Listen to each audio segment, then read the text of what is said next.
নিত্যপণ্যের বাজারে ক্রেতাদের স্বস্তি মিলছে না কিছুতেই। কবে দাম কমবে সে বিষয়ে এড়িয়ে বাণিজ্যমন্ত্রীর দাবি, বাজারে পণ্যের কোনো সংকট নেই, বেঁধে দেওয়া হবে নিত্যপণ্য পরিবহনে ট্রাকের ভাড়া।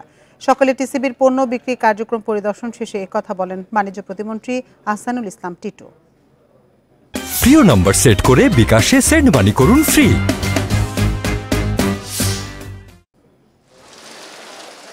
নিত্যপণ্যের বাজারে প্রতিনিয়তই বাড়ছে পণ্যের দাম। সরকারের নানা আশ্বাসও মিলছে না সুফল। স্বস্তি দিতে টিসিবির মাধ্যমে 1 কোটি পরিবারকে ভর্তুকি মূল্যে চাল, ডাল, তেল বিক্রি করা হচ্ছে। এমনকি ছুটির দিনেও চলমান রয়েছে কার্যক্রম। তবে শুধু কার্ডধারীরাই পাচ্ছেন এসব পণ্য। এত কিছুর পরও কেন চালের দাম নাগালে আসছে না, এমন প্রশ্ন ছিল বাণিজ্য প্রতিমন্ত্রীর কাছে।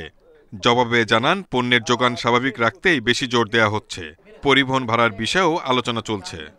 সাপ্লাই চেইন নিরবিচ্ছিন্ন থাকে, ট্রাকগুলো জানি সহজে আসতে পারে। আমাদের কিন্তু পর্যাপ্ত পরিমাণে চাল আছে। আপনারা কোনো বাজারে কিন্তু কোনো জিনিসের কমতি পারবেন না। এত প্রতিবন্ধকতার পরেও কিন্তু বাজারে পণ্যের সরবরাহ আমরা নিরবিচ্ছিন্ন রাখতে পারছি।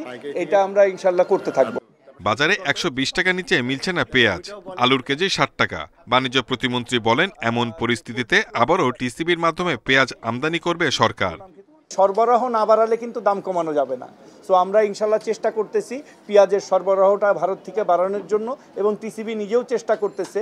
আমরা রমজানে যেভাবে পেঁয়াজ নিয়ে আসছিলাম, আমরা টিসিবির মাধ্যমে পেঁয়াজ এনে অন্তত ঢাকা এবং শহরের আশেপাশে আমরা পেঁয়াজটা টিসিবির মাধ্যমে দিব।